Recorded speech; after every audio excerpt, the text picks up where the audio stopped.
Well, clearly, everything about the budget is not boring. There are a lot of fun facts associated with the union budget. Here are some. To begin with, 4 finance ministers went on to become prime ministers. They are Morarji Desai, Charan Singh, VP Singh and Manmohan Singh. 2 finance ministers became presidents, R. Venkatraman and Pranab Mukherjee. 3 prime ministers presented the budget. All of them came from the same family. Jawaharlal Nehru in 1958, Indira Gandhi in 1970 and Rajiv Gandhi in 1987. Morarji Desai presented 10 budgets including an interim budget, while P. Chidambaram presented 9 budgets including an interim budget. Hemwati Nandan Bahuguna is the only finance minister who could not present a budget. Manmohan Singh, Yashwant Sinha and Arun Jaitley presented budgets 5 times in a row. Till 2000, budget was presented at 5 p.m. Atal Bihari Vajpayee changed it to 11 a.m. The first budget presented after GST was in 2017. The longest budget speech was in 2003 when Jaswant Singh spoke for 2 hours and 13 minutes. Rupees 197 crore was the size of the first budget. The size of the 2017 to 2018 budget was rupees 21.47 lakh crore. 11 out of 25 finance ministers have had a law degree. 8 out of 25 had a degree in finance and economics. The most wordy budget was by Manmohan Singh in 1991.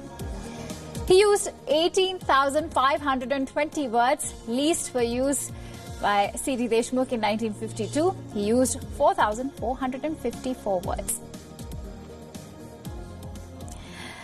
And now we are also joined in by Aditya Ghosh, CEO, India and South Asia, Oyo Hotels and Homes. Let's quickly go across to him and gain an understanding of today's union budget.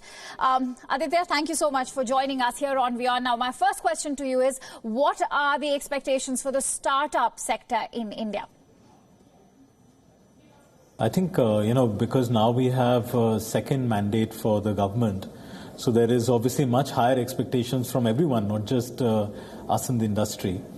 But speaking from the startup point of view, there are, I think, depending on which sector you're working in, there are lots of possibilities of giving some much needed support to young startups. And take India to a country where you'll see a lot of flourishing startups, not just in terms of sheer numbers, but also startups which can be kind of world-beating. At Oyo, for instance, we are not only now the largest in South Asia, but we have a significant play in places like China, in Indonesia, in Southeast Asia, in the UK, in the US. So it's Indian startups are now going beyond its boundaries after establishing themselves here.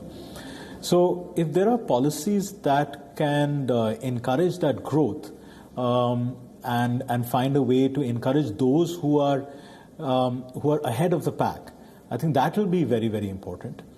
Also, some unique things for the startup business is that we are a very people-oriented business. Talent is always in great demand, and not just this, that the Indian startups are looking for Indian talent, but many multinational companies, global companies, are looking for talent. So how do we retain them? So on a very specific ask, I think if there could be tax breaks given to employee stock options, for instance, for employees, that would make retention of high value, high potential and high performing employees much more attractive and easier.